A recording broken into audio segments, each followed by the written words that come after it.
Da bi Jezusa zares poznali, so potrebni molitev, adoracija in priznanje, da smo grešniki.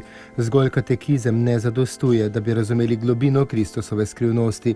O tem je papež Frančišek spregovoril med homilijo 20. oktobra v kapeli doma Svete Marte. Izhajal je iz svetopisemskega odlomka, v katerem apostol Pavel prosi Svetega Duha, da bi dal Efežanom milost biti močni, utrjeni, da bi Kristus prebival v njihovih srcih. Da bi resnično spoznali Kristusa, je nujna molitev, vendar pa Pavel ne samo moli, ampak tudi časti to skrivnost, ki presega vsako spoznanje. Gospoda prosi za milost v kontekstu adoracije. Ne spozna se ga brez te navadne adoracije v tišini. Papež je dejal, da to molitev premalo poznamo in se premalokrat zaustavljamo ob njej. Dovolil si bom reči, izgubljati čas pred Gospodom, pred skrivnostjo Jezusa Kristusa, častiti tam v tišini adoracije. On je Gospod in jaz ga častim.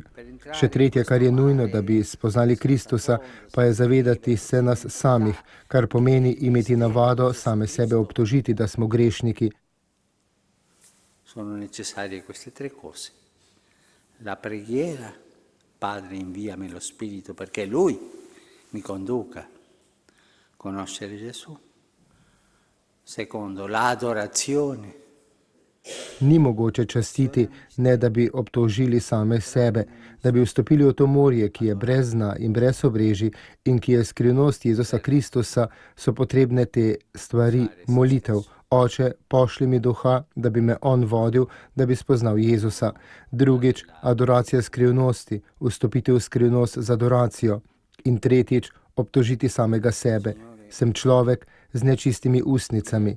Naj Gospod tudi nam da to milost, ki jo je Pavel prosil za Efežane. To milost, da bi spoznali in zaslužili Kristusa. Conoscere e guadagnare Cristo.